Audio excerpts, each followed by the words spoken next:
Assalamualaikum warahmatullahi wabarakatuh. Jumpa lagi adik-adik sekalian. Hari ini kita memasuki kuliah kita yang kelima. Nah, pada kuliah kita yang kelima ini kita akan membahas tentang pemeriksaan kas, rekonsiliasi internal, dan laporan pertanggungjawaban bendara penerimaan. Jadi kalau kemarin di TM 3 dan 4, kalian sudah belajar tentang bagaimana melakukan penatausahaan penerimaan, kemudian bagaimana penyetoran, dan sebagainya. Nah, sekarang kita akan masuk pada sekuen terakhir atau urutan terakhir dari tugas bendara, yaitu membuat laporan pertanggungjawaban. Nah, pada TM yang kelima ini atau pertemuan kelima ini nanti ada dua hal yang akan kita bahas. Yang pertama kita akan bahas tentang apa itu pemeriksaan kas dan rekonsiliasi internal. Dan kemudian yang kedua nanti kita akan membahas tentang laporan pertanggungjawaban bendara penerimaan. Baik adik sekalian, yang pertama kita bahas dulu tentang pemeriksaan kas. Adik-adik sekalian, tujuan dari pemeriksaan kas ini adalah untuk meneliti kesesuaian antara saldo buku dengan saldo kas. Jadi di sini Kepala Satker akan melakukan pemeriksaan apakah antara pembukuan atau saldo yang ada di buku kas bendahara itu sama dengan saldo fisiknya. Jadi kalau misalnya di buku pembantu kas bank ada saldo akhir 3 juta, maka ini harus disesuaikan atau dicocokkan apakah rekening koran juga menunjukkan saldo 3 juta. Dan kemudian apabila di buku pembantu kas tunai ada saldo akhir 2 juta, maka Kepala Satker harus memastikan bahwa di brankas bendara juga ada uang senilai 2 juta. Jadi tujuan dari pemeriksaan kas ini adalah memeriksa apakah sama antara saldo buku dengan saldo fisik kasnya. Itu tujuan dari pemeriksaan kas. Nah, pemeriksaan kas ini dilakukan oleh Kepala Satker. Nah, kenapa Kepala Satker melakukan pemeriksaan kas? Karena di sini ada sekalian ada tanggung jawab Kepala Satker. Yang pertama, Kepala Satker atau pejabat yang bertugas melakukan pemungutan penerimaan negara itu mempunyai kewajiban untuk memastikan bahwa penerimaan negara telah disetor ke kas negara dan atau telah disetor ke rekening yang dikelola oleh bendara penerimaan. Kemudian alasan yang kedua kenapa harus dilakukan pemeriksaan kas, yang kedua adalah karena Kepala Satker atau pejabat yang bertugas melakukan pemungutan penerimaan negara itu harus melakukan pengamanan uang yang ada di brankas bendara penerimaan. Nah, jadi untuk memastikan dua hal ini, maka kemudian Kepala Satker itu melakukan pemeriksaan kas. Adik-adik sekalian, pemeriksaan kas ini dilakukan pada 3 keadaan. Yang pertama, pemeriksaan kas bisa dilakukan ketika terjadi pergantian bendahara. Jadi misalnya ada pergantian bendahara, bendahara penerimaan diganti dengan bendahara yang baru, maka kemudian ketika pergantian bendahara itu harus dilakukan pemeriksaan kas. Kemudian nanti hasil dari pemeriksaan kas itu kemudian dituangkan dalam berita acara pemeriksaan kas pergantian bendahara. Nah, yang kedua, pemeriksaan kas dilakukan ini sebulan sekali bersama dengan rekonsiliasi internal. Jadi pemeriksaan kas juga bisa dilakukan minimal sebulan sekali. Nah, kapan dilakukan? Yaitu pada saat bersamaan dengan rekonsiliasi internal. Sehingga nanti kemudian pemeriksaan kas ini yang dibarengi dengan rekonsiliasi internal, nanti kemudian hasilnya dituangkan dalam berita acara pemeriksaan kas dan rekonsiliasi internal.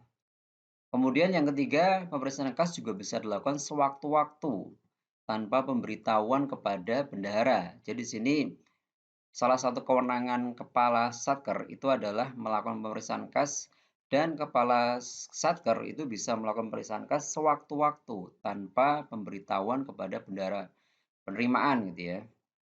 Jadi misalnya mau sebulan 2 kali, 3 kali, 4 kali itu kewenangan dari Kepala Satker. Nah, kemudian hasil pemeriksaan kas itu kemudian kita tuangkan dalam berita acara. Kemudian ada sekalian, tadi sudah kita bahas, siapa yang melakukan pemeriksaan kas? Pemeriksaan kas itu dilakukan oleh kepala satker atau pejabat yang bertugas melakukan pemungutan penerimaan negara untuk bendara penerimaan tersebut. Nah, ada sekalian ini adalah format berita acara. Nah, ini format berita acara ini dipakai untuk pemeriksaan kas yang dilakukan oleh kepala satker yang dilakukan sewaktu-waktu tadi. Jadi hasil dari pemeriksaan kas itu kemudian dituangkan dalam berita acara pemeriksaan kas. Kemudian, nah ini adalah format untuk pemeriksaan kas yang dilakukan pada saat pergantian bendara. Jadi di sini ada berita acara pemeriksaan kas dan serah terima bendera penerimaan. Jadi di sini dipakai dalam kaitan pemeriksaan kas ketika ada serah terima bendara. Nah, tadi yang ketiga adalah berita acara pemeriksaan kas yang dilakukan bersamaan dengan rekonsiliasi internal. Jadi ada 3 kondisi pemeriksaan kas itu bisa dilakukan oleh kepala satker.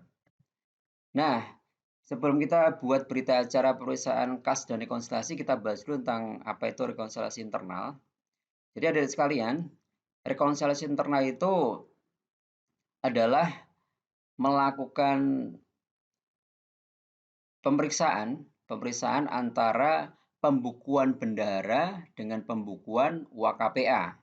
Jadi rekonsiliasi internal dilakukan antara pembukuan bendara dengan pembukuan yang dilakukan oleh unit akuntansi kuasa pengguna anggaran.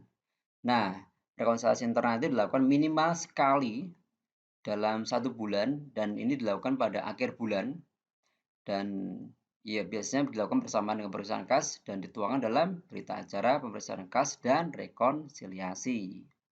Nah, kenapa harus dilakukan rekonsiliasi internal? Kemarin di pertemuan 3 sudah saya sampaikan bahwa ada perbedaan pengakuan antara pembukuan bendara dan pembukuan unit akuntansi kuasa pengguna anggaran. Contohnya ketika bendara menerima surat bukti store. Ketika bendara menerima surat bukti store, maka bagi bendara itu sudah dicatat sebagai realisasi. Tetapi untuk pembukuan unit akuntansi kuasa pengguna anggaran, surat bukti store belum diakui sebagai realisasi. Bagi pembukuan unit akuntansi kuasa pengguna anggaran akan diakui sebagai realisasi ketika sudah distorkan. Itu pertama, perbedaan pertama. Jadi ada perbedaan pengakuan. Kemudian yang kedua, setoran langsung yang dilakukan oleh wajib store. Ketika ada setoran langsung yang dilakukan wajib store atau wajib bayar, maka bendara tidak melakukan pembukuan di BKU, tapi melakukan pembukuan langsung ke buku pengawasan anggaran pendapatan. Nah, di sini kemudian tidak diakui pembukuan oleh bendara karena tidak dicatat di BKU, tapi bagi unit akuntansi kuasa pengguna anggaran, setoran yang dilakukan oleh wajib store itu sudah diakui atau dicatat oleh unit akuntansi kuasa pengguna anggaran. Jadi di sini ada perbedaan pengakuan. Nah, makanya kemudian karena ada perbedaan pengakuan, maka dilakukanlah rekonsiliasi internal. Nanti akan dicocokkan antara berapa penerimaan negara yang dicatat oleh bendara dan berapa penerimaan negara yang dicatat oleh unit akuntansi kuasa pengguna anggaran. Nah, rekonsiliasi dilakukan oleh kepala satker atau pejabat yang bertugas melakukan pemungutan penerimaan negara untuk bendara penerimaan. Nah, adik sekalian, tujuan dari rekonsiliasi internal ini adalah meneliti kesesuaian antara jumlah setoran penerimaan negara ke kas negara yang dilakukan oleh bendara ataupun yang dilakukan oleh UAKPA. Dan untuk memeriksa juga berapa saldo penerimaan negara yang belum distorkan ke kas negara. Jadi itu tujuan dari rekonsiliasi internal. Nah, kemudian dari sekalian, hasil dari pemeriksaan kas dan rekonsiliasi internal ini kemudian akan dituangkan dalam berita acara yang kemudian kita sebut sebagai berita acara pemeriksaan kas dan rekonsiliasi internal. Nah, bentuk formatnya seperti ini ada sekalian. Berita acara pemeriksaan kas dan rekonsiliasi. Baik, mungkin saya akan mempraktekkan bagaimana cara kita membuat berita acara pemeriksaan kas dan rekonsiliasi internal ini. Baik, kita coba lihat ke form pembukuan kita dari sekalian. Nah, ini adalah pembukuan yang kita lakukan ketika kita membahas di TM3 kemarin gitu ya. Jadi, nah sekarang dari pembukuan yang kita bahas di TM3 atau di video yang pertemuan ketiga, kita akan coba lakukan pembuatan berita acara pemeriksaan kas dan rekonsiliasi internalnya. Nah, formnya seperti ini ada sekalian, form berita acara pemeriksaan kas dan rekonsiliasi. Nah, kemudian bagaimana kita membuat berita acara pemeriksaan kas dan rekonsiliasi? Maka yang pertama kita isi dulu ada sekalian kapan kita melakukan berita acara atau kapan kita melakukan pemeriksaan kas dan rekonsiliasi ini. Jadi tadi berita acara pemeriksaan kas dan rekonsiliasi itu dilakukan minimal sebulan sekali gitu ya. Dan itu biasanya dilakukan pada akhir bulan. Sehingga kemudian kita masukkan saja akhir bulan, misalnya hari Jumat, kemudian tanggal 31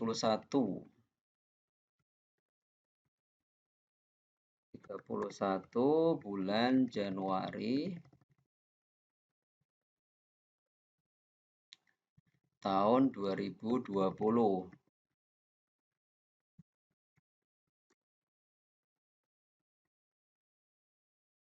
Nah, jadi kita masukkan dulu kapan pemeriksaan kasus dan rekonsiliasi dilakukan. Dan ini biasanya dilakukan pada akhir bulan ya. Jadi pada hari ini Jumat 31 Januari 2020, kami selaku Kepala Satker telah melakukan pemeriksaan kas dengan posisi saldo BKU sebesar, nah kemudian kita lihat saldo BKU kita ada berapa? Ada 7.500.000. Nah, kemudian kita masukkan saldo akhir BKU kita sebesar 7.500.000.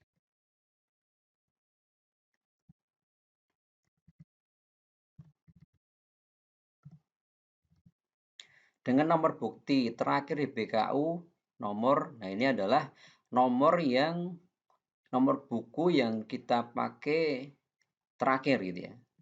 Kita coba lihat pembukuan kita posisinya menggunakan nomor 008. Nah, kemudian kita masukkan saja 008. Nah, kenapa kita harus masukkan nomor terakhir? Ini tujuannya adalah ketika kita sudah membuat berita acara, maka berarti tidak boleh lagi dilakukan penambahan transaksi. Sehingga makanya kemudian di sini kita harus masukkan, cantumkan nomor terakhir. Sehingga artinya ketika sudah kita buat berita acara, maka berarti tidak ada penambahan transaksi lagi. Kita masukkan nomor terakhirnya. Nah, kemudian di sini kita diminta untuk masukkan saldo buku kas tunai. Jadi kita masukkan saja saldo akhir pada buku pembantu kas tunai ada uang berapa. Nah, ini 7,5 juta. Kita masukkan saja saldo akhir pada kas tunai. Kemudian yang kedua, kita diminta untuk memasukkan saldo akhir buku pembantu kas bank. Kita masukkan saja saldo di buku pembantu banknya berapa, 0 saldonya. Kemudian saldo kas ini adalah penjumlahan dari saldo buku pembantu kas tunai dan saldo buku pembantu kas bank. Jadi 7,5 juta tambah 0 ada 7,5 juta. Jadi kas bendara penerimaan ada 7,5 juta dan semuanya ada di kas tunai. Nah, kemudian uang yang 7,5 juta tadi sumbernya dari mana? Nah, kita lihat di buku pembantu PNBP ada uang berapa? Kita lihat di saldo akhirnya buku pembantu PNBP ada 7,5 juta. Kemudian di buku pembantu lain-lain kita lihat ada berapa? BP lain-lain. BP lain-lain tidak ada kas 0. Jadi artinya uang 7,5 juta tadi ada uang kas bendara yang 7,5 juta tadi semuanya sumbernya dari PNBP. Nah, kemudian di sini akan di nomor C atau di huruf C kemudian selisih pembukuan. Jadi A3, jadi A3 berarti yang ini ya sekali ya, A3 dikurangi dengan B4. Nah, B kemudian 4. Yang ini. Jadi artinya 7,5 juta dikurangi 7,5 juta berarti 0. Jadi tidak ada selisih pembukuan. Kemudian berikutnya adalah itu adalah saldo buku. Nah, kemudian di Romawi kedua, ini kita harus menuangkan hasil pemeriksaan kas. Nah, hasil pemeriksaan kas ini nanti Kepala Satker akan membuka brankas bendahara dan kemudian juga memeriksa saldo di buku rekening bendahara, ada saldo akhir berapa. Nah, kemudian hasilnya kemudian kita masukkan di kolom ini. Jadi artinya uang tunai di brankas dan uang di rekening ini adalah hasil pemeriksaan fisik kas. Jadi tadi kan saya sampaikan di awal bahwa pemeriksaan kas itu adalah memeriksa saldo buku. Jadi saldo buku gitu ya, saldo pembukuan dan saldo fisik. Nah, ada perbedaan atau enggak gitu ya. Nah, di sini uang tunai di brankas misalnya kita anggap sama gitu ya. Jadi setelah dilakukan pemeriksaan oleh Kepala Satker, uang tunai yang di brankas sama dengan saldo buku bantu kas tunai ya, 7,5 juta. Ya, kita bikin sama. Jadi asumsinya tidak ada uang yang hilang gitu ya. Kemudian uang di rekening, jadi kita asumsikan bahwa uang yang ada di rekening bendahara itu juga sama dengan saldo buku bantu bank. Jadi artinya tidak ada uang yang selisih, tidak ada uang yang berbeda antara buku bank dan saldo rekening. Nah, kemudian di sini jumlah di Romawi 2 di A3 adalah jumlah A1 dan A2. Jadi 7,5 juta ditambah 0 sama dengan 7,5 juta. Nah, kemudian di B-nya, di huruf B atau 2B adalah selisih kas. Selisih kas ini adalah Romawi 1A gitu ya, Romawi 1A. Jadi yang Romawi 1A yang sini saldo kas ini yang 7,5 juta ini kemudian dikurangi dengan Romawi 2 A3. Romawi 2 A3 ya, di sini ya, di sekalian. Nah, jadi 7,5 juta dikurangi 7,5 juta 0. Jadi tidak ada selisih kas. Kemudian berikutnya di bagian yang ketiga adalah hasil rekonsiliasi internal.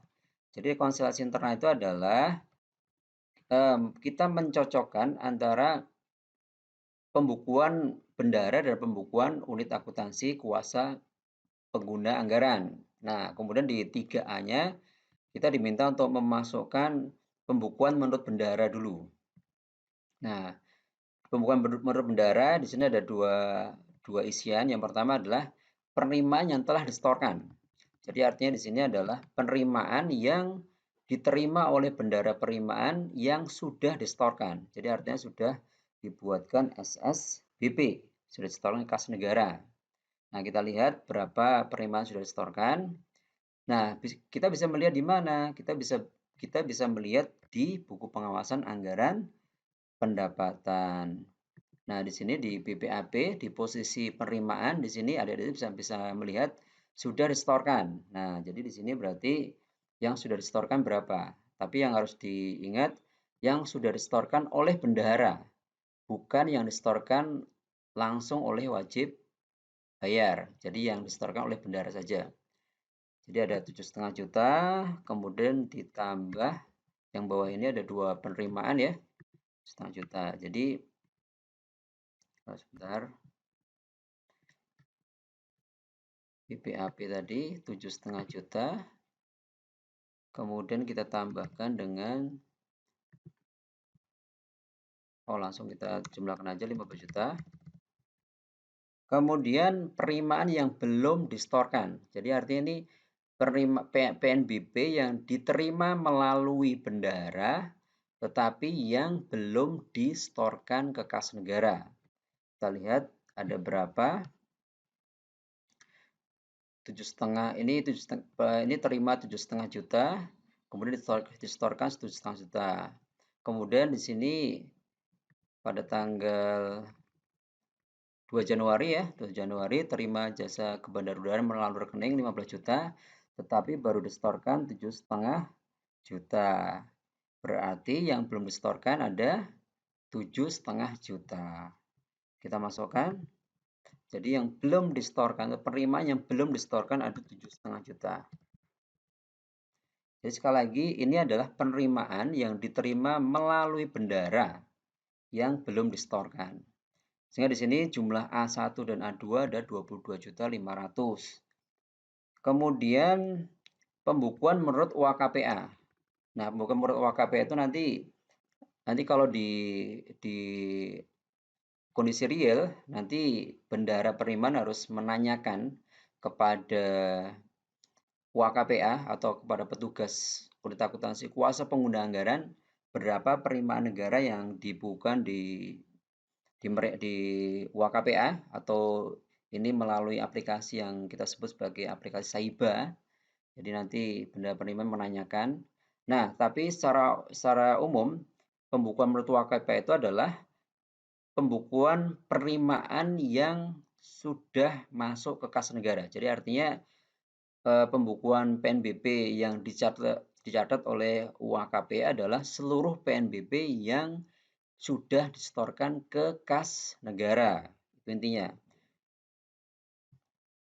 Nah, kita lihat saja berapa yang sudah disetorkan kas negara. Di sini ada 7,5, kemudian ada 7,5, ada 10, berarti ada 25 juta. 15 juta ditambah 10 juta. Nah, kita masukkan saja di form. Di sini pembukuan menurut UAKPA adalah 25 juta. Nah, di sini ada selisih. Jadi ada selisih. Kenapa ada selisih? Tadi karena ada setoran langsung yang tidak dicatat di bendara penerimaan, tapi bagi UAKPA dicatat. Kemudian juga selisih juga adalah ada setoran yang belum disetorkan. Jadi ada selisih 2.500.000. Nah, kemudian kita jelaskan saja kenapa ada selisih. Kita jelaskan selisih tadi terjadi karena ada setoran langsung wajib bayar senilai 10 juta rupiah.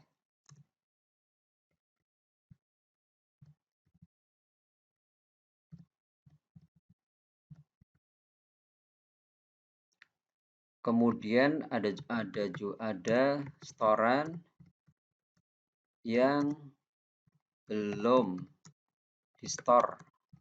Jadi ada penerimaan PNBP, ada penerimaan PNBP, ada penerimaan PNBP yang belum di-store ke kas negara senilai 7.500.000.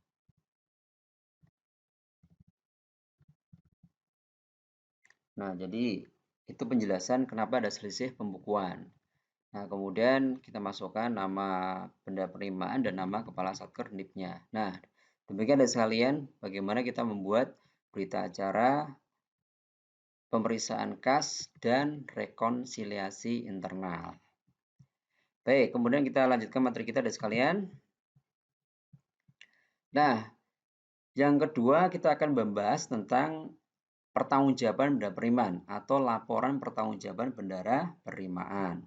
Jadi ini adalah sekuen tugas terakhir dari seorang bendara penerimaan. Kemarin kita udah bahas di pertemuan pertama, tugas bendara penerimaan itu apa? Menerima, menyimpan, menyetorkan, kemudian menata usahakan, dan terakhir adalah mempertanggungjawabkan. Nah, sekarang kita buat pertanggungjawaban.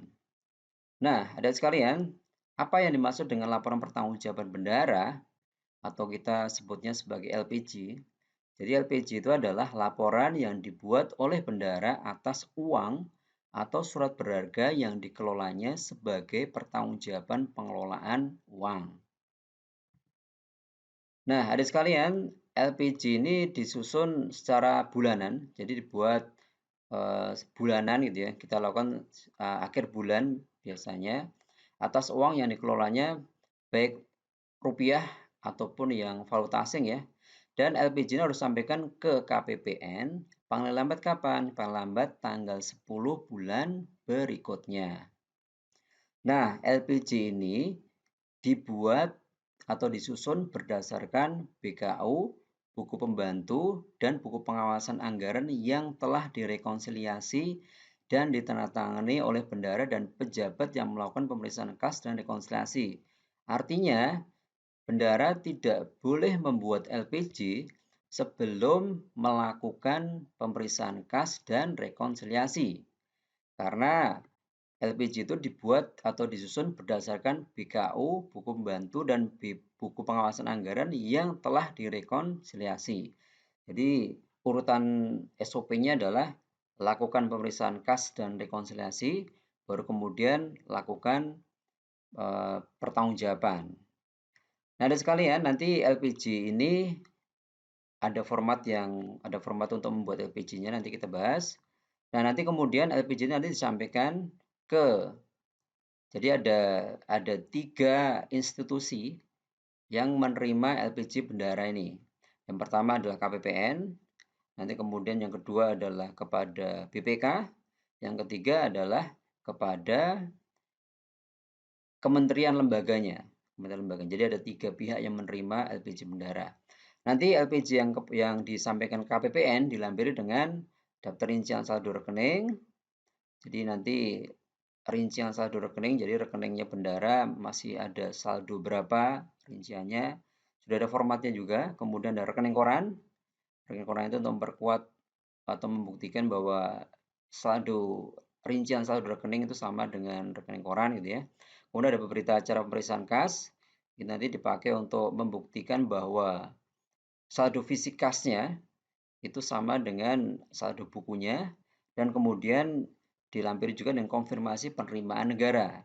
Jadi ini adalah membuktikan bahwa penerimaan negara sudah disetorkan ke kas negara. Jadi ada konfirmasi penerimaan negara dari KPPN. Nah, ada sekalian, LPJ bendahara penerimaan itu ada 4 bagian. Bagian yang pertama itu adalah bagian yang menyampaikan informasi tentang keadaan pembukuan pada bulan pelaporan. Nanti bagian yang kedua itu menyampaikan informasi tentang keadaan fisik kas pada akhir bulan pelaporan. Kemudian bagian ketiga itu menyampaikan informasi tentang hasil rekonsiliasi internal. Dan bagian keempat adalah penjelasan ketika misalnya ada selisih, baik selisih kas maupun selisih pembukuan. Nah, kemudian ada sekalian, untuk membuat LPJ maka berarti kita membutuhkan BKU, buku bantu, dan buku pengawasan anggaran. Nah, ini tadi ya, ada sekalian sudah kita bahas. Jadi LPJ kita disampaikan kepada Kepala KPPN, Menteri Pimpinan Lembaga, dan BPK. Nanti lampirannya tadi ya, rincian saldo, penyampaian kapan, tanggal 10 bulan berikutnya. Nah, sanksinya apa? Sanksinya adalah penundaan penerbitan SP2D atas SPM UP, TUP, GUP, LS bendahara pengeluaran. Jadi nanti ketika misalnya bendahara terlambat menyampaikan LPJ pada tanggal 10 tadi, bulan berikutnya, maka kemudian sanksinya adalah penundaan. Jadi nanti KPPN tidak akan menerima pengajuan SPM UP, TUP, GUP, LS. Jadi ada penundaan untuk penerbitan SP2D. Nah, ini formatnya seperti ini ada sekalian. Baik, langsung aja kita coba membuat LPJ. Kita kembali ke contoh soal kita tadi. Nah, tadi kita sudah membuat berita acara pemeriksaan kas dan rekonsiliasi. Sekarang kita membuat LPJ-nya dari sekalian. Nah, formnya seperti ini ada ya. Formnya seperti ini. Jadi ada kementerian, lembaga, unit organisasi. Nah, kita isi dulu saja informasi ini. Ini contohnya misalnya Satker Kementerian Perhubungan gitu ya. Satker Kementerian Perhubungan.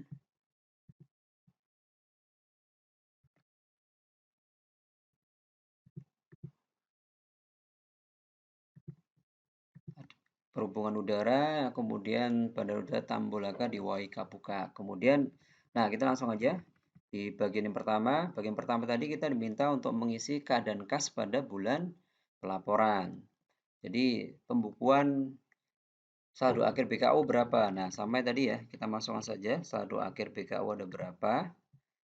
Kita masukkan, kita lihat di BKU ada 7,5 juta.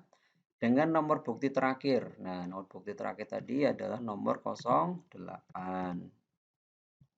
Kemudian kita masukkan sekarang di sini keadaan pembukuan pada bulan pelaporan saldo awal. Kebetulan ini tidak ada saldo awal, sehingga kemudian kita langsung ke penambahan. Nah, bagaimana cara kita mengisi penambahan ini? Penambahan ini adalah jumlah transaksi debit pada buku pembantu kas tunai dan kas bank. Jadi kita menjumlahkan seluruh transaksi debit pada buku bantu kas tunai dan kas bank. Nah, kita masukkan saja. Kita ke buku bantu kas bank. Ini adalah buku bantu kas bank ya. Kemudian di sini adalah kolom debit ya. Kolom debit ada 15 juta. Kemudian kita tambahkan dengan buku bantu kas tunai di kolom debit juga. Di kolom debit ada 22.500.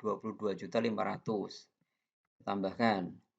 Sehingga di bank ada 15, di tunai ada 22.500, sehingga kalau kita jumlahkan ada 37.500. Jadi sekali lagi penambahan ini adalah jumlah kolom debit. Jadi jumlah transaksi yang ada di kolom debit pada buku bantu kas tunai dan kas bank. Kemudian untuk kolom pengurangan ini adalah jumlah transaksi di kolom kredit pada buku bantu tunai dan bank. Nah, kalau tadi kolom debit, sekarang kita di kolom kreditnya. Di buku bantu kas bank ada 15 juta. Kemudian di buku bantu kas tunai ada 15 juta juga.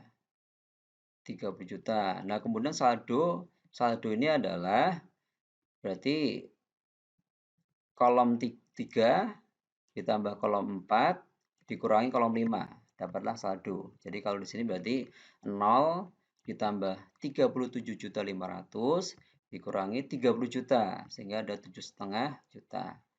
Nah, kemudian yang B adalah buku pembantu. Jadi sekarang sama-sama seperti kita masukkan di kolom atau di huruf A tadi. Jadi buku bantu PNBP saldo awalnya kosong, kemudian penambahan kita masukkan kolom debit di buku bantu PNBP 22.500. Kemudian di pengurangan adalah kolom jumlah transaksi, jumlah kredit, jumlah di kolom kredit untuk semua transaksi di buku bantu PNBP 15 juta. Kemudian saldo akhir adalah 3 ditambah 4 dikurangi 5. Jadi 0 ditambah 22.500 dikurangi 15 juta. Sehingga sisa 7,5 juta. Kemudian sama juga di buku bantu lain-lain. Ini buku bantu lain-lain belum ada transaksinya ya, jadi 0 semuanya. Nah, kemudian Nah, di sini ada bisa melihat ya, di sini ada saldo BKO 7,5 juta. Kemudian ada di kas 7,5 juta dan di sumbernya dari PNBP 7,5 juta. Jadi ini harus sama ada sekali ya. Antara angka ini dan angka ini harus sama. Kalau nggak sama berarti ada kesalahan pembukuan. Nah, kemudian kita masuk ke bagian yang kedua. Bagian kedua ini adalah keadaan kas pada bulan pelaporan. Nah, di sini berarti ini adalah hasil pemeriksaan fisik kasnya. Jadi di sini Kepala Satker akan memeriksa uang tunai yang ada di brankas ada berapa, kemudian hasilnya dimasukkan ke kolom ini. Kemudian uang yang ada di rekening bank ada berapa, kemudian masukkan di kolom ini. Nah, kita anggap sama aja dari sekarang ya. Kita anggap sama. Jadi uang tunai brankas kita anggap sama aja dengan buku kas tunai kita anggap sama dari sekarang ya. Tapi nanti ketika di kondisi real, nanti dilakukan pemeriksaan fisik kas secara real oleh Kepala Satker. Kemudian di rekening bank kita anggap sama juga dengan buku bank. Nah, jadi jumlah kas adalah 7,5 juta. Kemudian bagian yang ketiga ini kita diminta untuk memasukkan saldo akhir BPKS. Jadi Romawi 1 A1 kolom 6. Jadi yang di sini ada sekalian ya. Romawi 1, ini ya Romawi 1, A1, A1, kolom 6. Di sini ada kan ya. Jadi kita pindahkan ya. Kita pindahkan angka yang ada di sini, kita pindahin ke sini. Kemudian jumlah kas atau Romawi 23. Romawi 2, 3. Nah, ini yang angka di sini kita pindahin ke sini. 7,5. Selisih kas berarti 1 dikurangi 2. Jadi 0. Kemudian kita masuk ke bagian 4. Bagian 4 ini adalah saldo uang yang sudah menjadi milik negara. Nah, bagaimana kita mengisi bagian 4 ini? Saldo awal ini adalah saldo bulan sebelumnya. Ini karena tidak ada saldo awal, maka kita isi 0. Kemudian yang kedua adalah penerimaan yang sudah menjadi hak negara bulan ini. Nah, bagaimana cara kita mengisi nomor 2 ini? Jadi yang untuk mengisi nomor 2 ini kita harus menghitung berapa PNBP yang diterima oleh bendahara. Jadi PNBP yang diterima melalui bendahara. Kita bisa masuk ke buku PNBP. Nah, buku PNBP di sini setoran yang melalui bendahara ada 2 ya, yaitu setoran sebesar 7,5 juta ini jasa kebandarudaraan tanggal 1 Januari dan tanggal 2 Januari, yaitu setoran sama jasa kebandarudaraan ya, tapi ini melalui rekening ya. Jadi 7,5 juta dan 15 juta. Nah, ini adalah untuk mengisi yang ini penerimaan yang sudah menjadi hak negara. Jadi artinya ini kita mengisi PNBP yang diterima melalui bendahara. Kita jumlahkan dulu. 7,5 juta ditambah 15 juta. 22 juta 500. Kemudian nomor 3 adalah jumlah PNB, jumlah penerimaan negara, berarti 1 ditambah 2. Jadi 0 tambah 22 juta 500 sama aja 22 juta 500. Kemudian setoran atas penerimaan yang sudah menjadi hak negara. Jadi artinya ini penerimaan yang sudah terima bendahara tadi berapa yang sudah disetorkan ke negara. Nah, untuk mengisi ini kita bisa melihat ke buku pengawasan anggaran pendapatan ya. Kita lihat di kolom yang sudah disetorkan. Nah, di sini kolom yang sudah disetorkan 2 ya, 7,5 juta. Jadi untuk penerimaan tanggal 1 sudah disetorkan semuanya. Dan untuk penerimaan tanggal 2 baru disetorkan separuh, 7,5 juta. Jadi 7,5 tambah 7,5 sama aja 15 juta. Kita masukkan. Jadi setoran atas penerimaan yang sudah menjadi hak negara artinya adalah PNBP yang diterima melalui bendahara yang sudah disetorkan ke kas negara oleh bendahara. Kita jumlahkan di form posisi penerimaan yang sudah disetorkan. Jadi di sini tidak termasuk penerimaan yang atau tidak termasuk setoran langsung wajib store. Tidak kita masukkan di sini karena kita membukukan yang menerima yang melalui bendahara saja. Atau kita langsung masukkan saja. 15 juta. Kemudian saldo akhir ini adalah 3, jadi 22 juta 500 dikurangi 15 juta. Saldo akhirnya ada 7,5 juta. Nah, kemudian penyetoran menurut pembukuan bendahara. Ini sama aja ya. Penyetoran kita masuk ke bagian berikutnya ya. Penyetoran menurut pembukuan bendahara ini adalah sama saja dengan setoran yang sudah menjadi hak negara. Jadi artinya berapa penerimaan PNBP yang diterima bendahara yang sudah disetorkan oleh bendahara atau yang sudah dibuatkan SSBP-nya 15 juta. Kemudian penyetoran menurut UAKPA ini berarti kalau di kondisi real adalah menanyakan ke petugas unit akuntansi kuasa pengguna anggaran. Tapi intinya yang dicatat di UAKPA adalah seluruh penerimaan yang disetorkan ke kas negara atas satkar tersebut. Jadi baik yang disetorkan melalui bendahara ataupun yang disetorkan langsung oleh wajib bayar. Jadi kalau kita ke BPAPB-nya, berarti di posisi ini ada ya, posisi yang sudah disetorkan. Jadi 7,5 tambah 7,5 tambah 10, berarti ada 25 juta.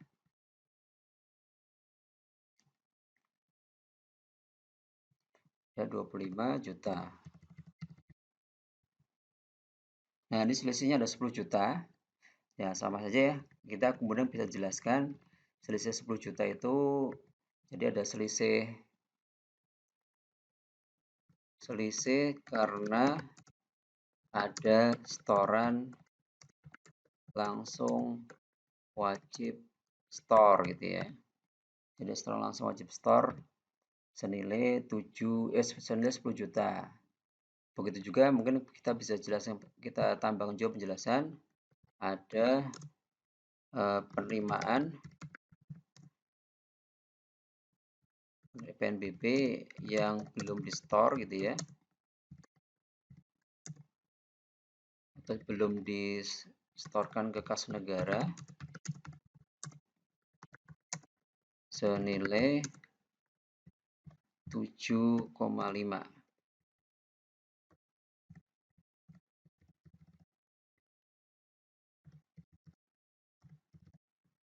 Nah, demikian ada sekalian cara membuat laporan pertanggungjawaban. Jadi kita bisa menyampaikan kalau ada selisih kita jelaskan selisihnya. Baik selisih kas ataupun selisih pembukuan. Kalau selisih kas itu adalah yang di sini, yang di kolom atau di rumah 3, angka 3 ini.